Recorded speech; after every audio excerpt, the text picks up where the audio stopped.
Hi, everyone. My name's Stuart Elliott. I am the CEO and the owner of Elliott Scott HR. Today, I am joined by Mutti, based in India. Hi, How are you? everyone. I'm good. Stuart, yourself? Yeah, I'm very well, thank you. Very, very well. And the Elliott Scott MD for India, Gaurav. How are you? Good, Stuart. Thank you. Awesome. I'd like to think that most of our listeners and audience will know who I am. I hope so anyway. So I'm not going to do an introduction on myself, but I'm going to leave it now to Mutti and Gaurav to do a little intro on themselves for me. Mutti, do you want to begin? Sure. This is Muhittin, joining from India. So I am currently working in a company called Çelebi. It's a Turkish-based ground handling and cargo businesses that we're doing. Basically, it's an aviation industry.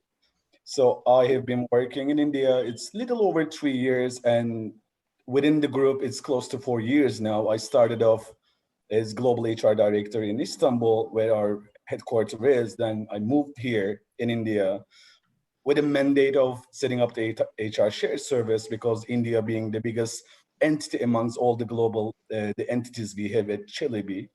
So it's been 3 years, quite an exciting experience for me. So overall, I have like 18 years of experience. I studied, it's Wow. quite funny, but I studied nuclear physics engineering, landed up doing HR. I know it's kind of funny. Yeah. And I worked Good in story. pretty much like all industry that I would say, like entertainment, pharma and manufacturing, and now aviation. Excellent. Okay. Thank you. So, Gaurav, do you want to do a slight introduction of yourself?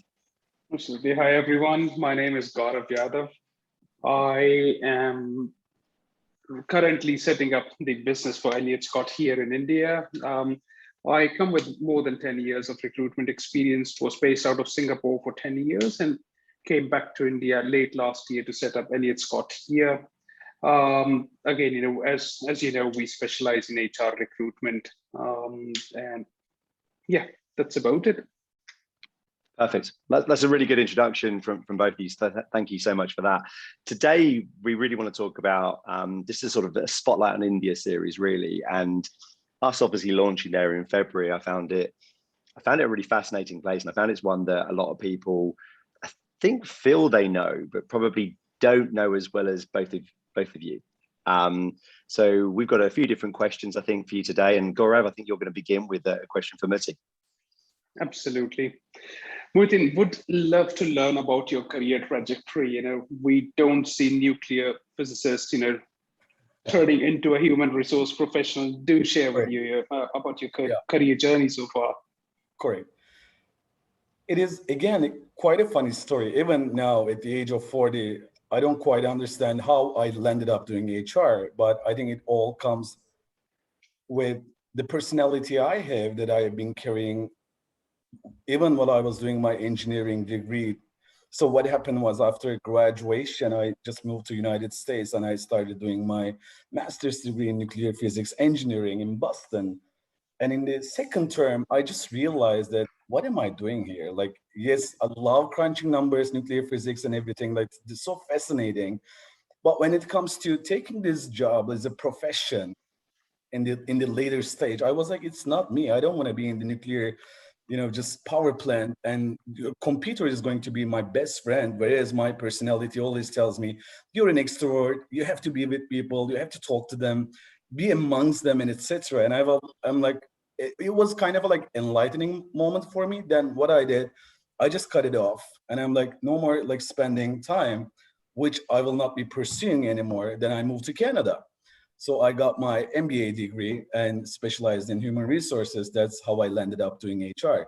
So it's been almost 20 years now in HR. Started off my career in Canada as an HR specialist. And I remember, just like today, so vividly, and without knowing what HR was, like what they were doing, although it was unlike the things that we studied during MBA courses, all this fancy stuff, I found myself dealing with the ERP, which was back then in SAP.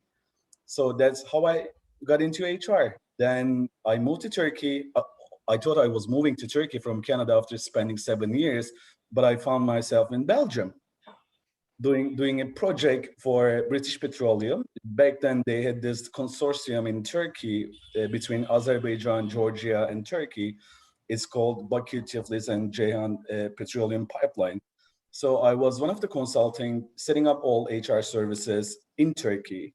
So after spending almost like 3 years, then I moved to another company called Yıldız Holding. It's one of the giant in Turkey, confectionery business, which also back in 2007 acquired Godiva, the well-known chocolate company. I'm sure you know. So I was part of their HR for about like 4 years. I was dealing with all international businesses then, responsible for 14 countries, up in the air, just traveling between the countries like Saudi Arabia, Romania, and CIS countries, most of European countries, that includes Germany, Switzerland. Yeah, that was kind of a thing. Then moved to another company, which is 21st Century Fox. Yeah, it's quite a different industry, entertainment, media. It was such a nice experience because that was the thing I had never experienced before in media. Even when you talk with people from HR perspective, even I ask this question to my HR colleagues, what do you think they're doing in media in terms of HR? Probably most of them are going to say like all the fancy stuff. Probably they're not doing anything because the population that you're dealing with in media industry as HR is mostly the content creator, where you cannot come up with any performance targets, no nothing, right? Like everybody goes the way they like.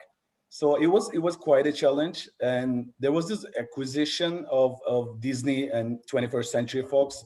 Maybe you may remember, it was like more than 2 years ago. It was a huge deal. It was like $69 billion acquisition. It was a huge business. So everything got changed. So I was holding the European and Middle Eastern HR responsibilities and HR director. Then Çelebi, it's totally different now. Aviation, it's been close to 4 years now. Wow. Wow. And you moved to India most recently, is that correct? No, 3 years ago, I moved to India because I started off with Çelebi, which is an aviation company in Istanbul, where our HQ is. So I was the global HR director responsible for all entities like Kenya, Tanzania, India, Turkey, Germany, Hungary, and Austria. So I was dealing with end-to-end HR processes for each country because back then we were just about to launch a new HR, I would say, like streamlining all the processes and everything. So they needed someone with a global experience. Therefore, I was hired. But after spending a year or so, they just realized that India is a booming industry when it comes to aviation. So they go like, why don't you just go there? Because back then the total population in India for Çelebi was like 8,000 people. It's quite a huge number. So they go like, why don't you just go there for a short-term assignment, setting up the HR shared service? Because again, the aim for Çelebi is to outsource all this, what we call this non-value added HR functions to India under HR shared service. And yeah, it's been 3 years. Although the shared service has been established, there's nothing more to it, but I'm still here. Muhittin, what inspired you to have an international career? I think I was one of the luckiest individual in Turkey who also pursues HR because I did my education in States and Canada. So it definitely gave me a lot of exposure with the different culture. So believe me, I like spending 7 years and most of it like in the professional environment, both in States and Canada.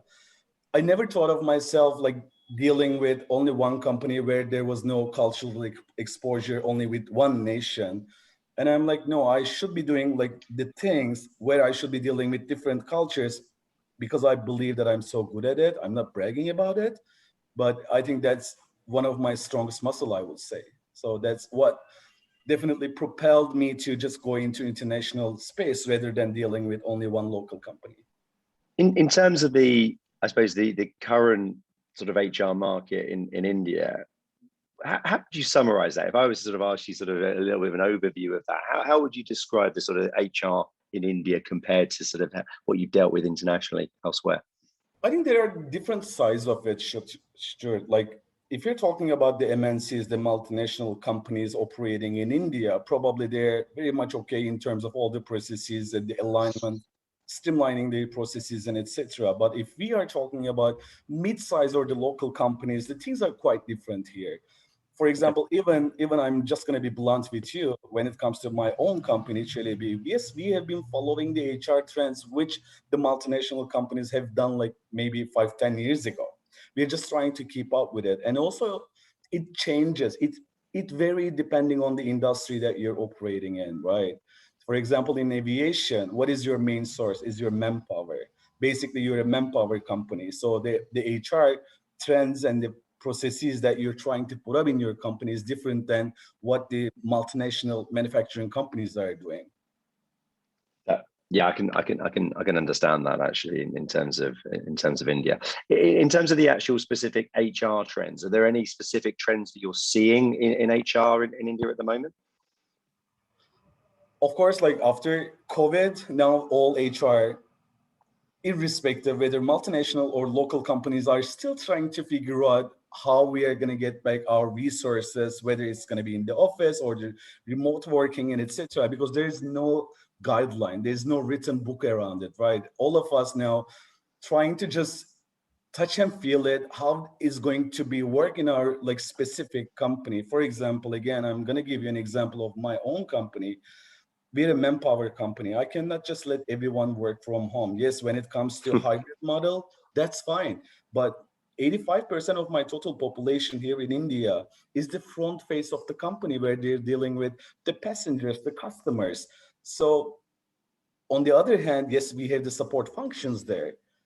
Yes, I may allow people to work from home for a couple of days, that's fine. But how am I going to just keep this balance between the operation and the support function, right? So you don't want to do the discontent between the two parties here. Yeah. So that's the thing. Not only this is applicable not only for us though, for each of the countries or the HR colleagues that I'm in touch in India, they are still trying to come up with something. I find it a little bit vague when everybody just launched their guidelines regarding work from home and what we are providing you the chair and all this ergonomy factors and etc., without knowing the consequences or thinking through it in a long-term period. Yes, it was the best decision that you could have taken right at the moment. That is totally fine. But just thinking about down the line for 5 years, how it is going to impact my business. I think nobody or no industries have put much thought on it. That's what I'm thinking. Yeah. On that, Gaurav, do you have any input in terms of some of the trends that you're seeing in India at the moment to sort of follow up on that? In terms of the market here, of course, the market has been recovering. We are seeing a positive trend across various different industries, including aviation. Muhittin, please correct me if I'm wrong. And as whenever the market recovers, we do see a spike in talent acquisition positions, followed by HR business partners. We did see that trend over the last 6 months. And now, yes, we are seeing some changes, the HR support functions like compensation, training and development, HRIS. We have seen some demand for these kind of roles in the market as well. So all in all, I think, we are in a good time, good period.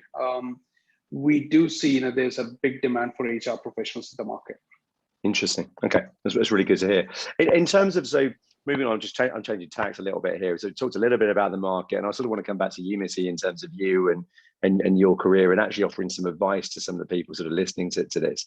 If you had to say the best piece of career advice that you've ever been sort of given over the years, what would you say that would be? Let me start off this way. When I was working with Godiva, as I told you, I was dealing with international operations for a certain period of time, like 6-7 months. Although I was reporting to director, but then the director just vanished all of a sudden. So I found myself reporting to VP of international business. And back then I was quite young. I would say like 27-ish, 26-ish, like early career. I was literally like overwhelmed by the scope of work, dealing with 14 countries with no director, and just above me and getting the guidance or mentoring me in a way that I should both carrying out the things that we're supposed to do, and also myself in terms of getting this international exposure and etc. So I remember this VP, one day he just told me that, you know what, you are an amazing guy. You are absolutely so smart. So there's no doubt that you can just crunch any number I will give you. But the thing is, what most of HR are missing here, when we all talk with our HR colleagues, they all say that, like, yes, you as an HR, be around the table with the other business stakeholders, try to understand it, etc. But in fact, Stuart, not many of us really sliving the roles up and going deep down and trying to understand and do the things where it should be, where it's supposed to be.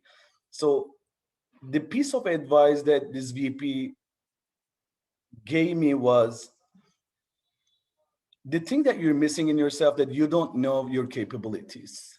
You don't know your capabilities. So in a way that, how can you come up with your, like, the capabilities?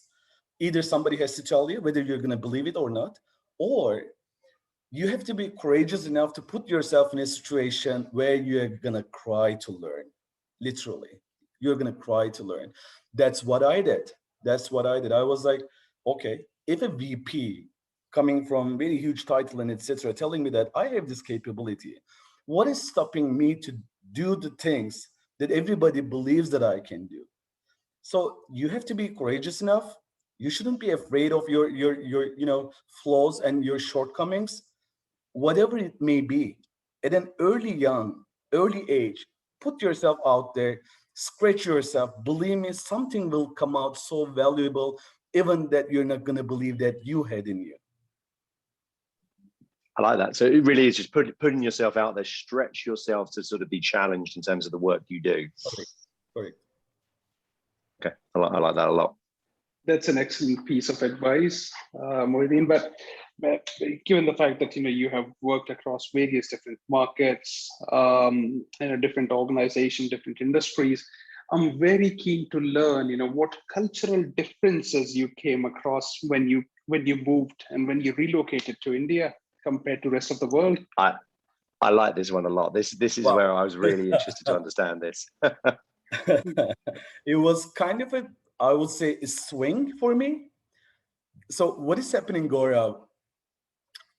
Spending years and years in North America, where the culture is absolutely so individualistic, even in the professional environment, you can feel it, you can sense it. And when you move towards Europe, sometimes it becomes more harsh, or depending on if you're in the South Europe, then things are a little bit easier. But again, there are huge differences in terms of culture and its impact on the businesses. And moving towards Far East to landing up in India, it's totally different. How it is different, I would say people are more emotional here. And receiving straightforward feedback and being so open to them, they might take you personally. So what I did, although I was like, again, I was the luckiest one, because I have had an experience of dealing with many cultures. Even when you now go to Saudi Arabia or Dubai, Dubai is not a good example because it's very multicultural. But if you just go to the Arabic countries, I would say Saudi Arabia in particular, they're totally different work culture here. But in India, first of all, you got to create this bond with your team members, all your business, stakeholders emotionally. Emotion is definitely is going to drive your goals. This is where you are going to have everyone behind you or ahead of you, and they will work with you. But if you're missing this very particular, the point of creating an emotional bond with Indians, I'm sorry, you are not going to be able to anything. So they may be a hinder for you. You know what I mean? But this is important. This is important. Excellent. I don't know, Gaurav, you're Indian. Please, you tell me if I'm just, this is my observation only, but again, they are so emotional. I think my manager being on the call with us here, Stuart, did you find this challenge while managing your team here in India? I like that, Gaurav. I like the fact you put me on the spot a little bit there. I can relate to the emotional comment actually a little bit. I can relate to that, and I would say that a lot of the jobs that we've ever helped to fill in India, one of the things that's always been challenging actually has been actually rejecting candidates. I've had a lot of times where I've tried to reject people, but then when I do, it doesn't get taken very well. The response is almost to fight the rejection, to challenge it and say that you can do the job rather than accepting the advice and moving on. So I can relate very heavily to the emotional comment, because I think that's exactly what we see when we see that feedback. It's very much I'm going to fight this because I can do this, rather than accepting the feedback and yeah, as I said, moving on from it. And to add on to it, Stuart, the volume is huge in India, and it's really huge. And at times, one of the biggest challenges to get back to all the candidates that we are working with and give them the feedback. Sometimes I realized, giving a feedback can take even more time than screening a candidate. So this is one challenge that we face. And Muhittin, to your point, yes, people do get emotional. When it comes to a critical feedback, people get in a very defensive mode, and as Stuart rightly pointed out, not necessarily Gaurav, like they will definitely switch into defensive mode, but yes, if you just break this, just very particular fine the bond with them, nothing is going to be the same. For example, Stuart, I don't know, have you ever heard this term, like while giving feedback? Only in India, not to offend anyone, I love working here, and my team, I think I have the best team amongst all Celebi entities here. I found myself many times while giving feedback to my team members saying that, don't get me wrong. You know what I mean? Like during the feedback session, this is the thing that you shouldn't be using. Don't get me wrong. Otherwise, like sometimes things they might perceive personal. Agreed. Completely agreed. Muhittin, wanted to understand, so when you were sent here to set up the HR shared services, I believe you set up everything ground up. It was a greenfield project. What were the initial challenges or the hiccups that you faced, in your initial days? I can easily say, Gaurav, the change management. When it comes to setting up the HR shared service, yes, I have this experience of setting up shared service in different countries. The method that you follow is pretty much the same, but depending on which location you're setting up the shared service, then the change management becomes the major issue that you have to tackle with. So initial reaction of everyone when we first announced that like the HR shared service is going to be put up in India, and we are going to just manage the payroll processes, pre and post recruitment, compliances, and etc. There was this moment of everybody just swarming and saying that, what, are you just cutting the jobs here? And that was only the one factor which we have to give them a comfort, saying that no, this is not cutting the jobs here, but also like streamlining the processes, guys. That's for you. Instead of you dealing with every single pieces of HR, so there will be a group of individuals who will be doing that. So whereas you could definitely put more valuable job into your function. And also the challenging point for me to tackle with was to convince other functions which HRS is now in dealing with, like legal, like finance, and probably finance, like we're dealing most of the time with finance when it comes to payroll activities. And they had their own way of doing things. And all of a sudden you're coming into the picture saying that, stop it now, everything changed. How you're gonna making sure that they are not, dragging your feet and stopping you to do something valuable, which only that is going to be valuable, but how you're going to give a comfort to them, saying that, guys, whatever I'm doing here, it also going to benefit your department. So what I did was, Gaurav, unlike the conventional strategy, just telling them, this is the strategy plan, this is the project plan that we're putting on it, etc. I have I had like many meetings with finance, especially I'm talking about, to understand their concern.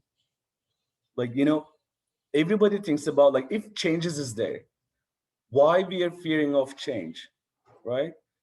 There's this little thing called here amygdala. This is all because of this. The amygdala is telling you there's something that it's perceiving as a threat. So what do you have to do to understand the threat? Why people are perceiving you differently? Another thing called WIFM, right? What is in it for me? So you got to tell them what is in it for you. It's not what is in it for me, but what is in it for you. So tell me the things that is giving you the anxiousness, giving you the idea of that I am here to do something to disturb your business. The moment you start understanding their fear and come up with a corresponding, not an answer, that is the important point, not an answer, but you got to show them the reality. Oh, don't worry about it. Whoever is doing the payroll in your team, I'm not going to touch them. No, I'm going to touch them. Probably I will be cutting off a couple of heads. But on the long run, how these heads are going to help you to come up with something more valuable dealing with payroll. Yep. So that was That the makes sense. most challenging part of it. Yeah. If you were to do this again, let's say there's a new project to do this again for somebody else, would you do anything differently to what you did before? No, I would have done the same thing. So what I did, Stuart, so everybody kind of criticized me, saying that why you're getting people around setting up the HR shared service within the existing team, whereas you could have just gone out and easily find the expert on setting up the HR shared service. But I always believe in giving an opportunity to individuals within the company. If they are here and serving for the company for a long period of time, which means that they have something, then it's all about on me. How am I going to mine this thing and bring the best out of them? So it just turned out to be a success. That's great. That's really nice. And if you were then to offer one piece of advice to someone, let's say there's somebody going to do exactly what you did, what piece of advice would you give them in terms of being prepared for what they're going to have to encounter and face? You got to have a definitely clear, crystal clear vision. And no matter what, no matter comes on your way, you shouldn't be stepping back. There will be challenges, there will be hard times. People will be criticizing you. You will be getting harsh feedback, maybe from your superiors and etc. But as long as you are holding on to your vision and you believe that it is something meaningful, don't sit, just don't step back. Just follow. Okay. That makes sense. And obviously when you're building out a function, that means you're going to be hiring new people and actually building a team as well. How did you find sort of attracting candidates and finding the right candidates? How was that process for you? So there was quite a challenge because like in India, nobody knows what Chelebi is. And back like 3 years ago, when I told people this is Chelebi, it's a huge company. We have like 13,000 employees globally and etc. They go like, okay, very nice, but I don't know you. And if you are like kind of aiming, millennials or the Z generation, they're always, not always, but most of the time they will be pursuing the names rather than the job function itself. So there are two things that you can convince them. Either you give them the best above the market and show them the path, the career path, or in my case, yes, I was so open with the individuals that I hired during the setting up this HR shared service, saying that I will definitely give you an opportunity working with CHRO itself directly, and you will be learning a lot, which they did. That's great. Like that sounds powerful in terms of, like you said, attracting the right candidates, attracting the very best. And did you find that there was quite a lot of attrition for some of the people that you brought in, or did you find that most of the time actually that was kept relatively low? No, there was quite a, like, again, even today, in HRSS, for example, specifically, the attrition rate goes up to 20-25%, which is totally understandable to me. You cannot just keep, people in the same department. Like HR, like shared service mentality is something repetitive, right? Something repetitive, and you're gonna ask people to do the same thing over and over and over again. So at some point in time, either you're gonna shuffle people around within the same function, Yep. or you're going to just let go people. Right. So again, I suppose we're saying that expect some attrition. If you're going to do this, it's going to happen naturally. Absolutely. Yeah, that makes sense. And it sounds like now, though, you've built a really nice sort of function. Everything's working very smoothly as well. Yeah. Although, Perfect. like, I'm losing a couple of my talents, but this is the professional life. Like, you gotta hire them, you gotta grow, like make them grow, and at some point in time, they're gonna leave you. Yeah, and that's a natural part of the world that we live in, and that happens everywhere as well. Absolutely. Excellent. Well, conscious of time today, like we've obviously been talking now for a good 30 minutes or so, so I'm really conscious that we need to sort of wrap everything up. But thank you everyone for listening. Musi, thank you so much for your time and your wonderful insights. Gaurav, thank you so much for setting everything up for us as well. If anybody has any questions on this, they can contact me on se@elliottScotthr.com. But thank you again, Muti, and thank you, Gaurav. Thank you so much. Thank you, Muhittin. Thank you.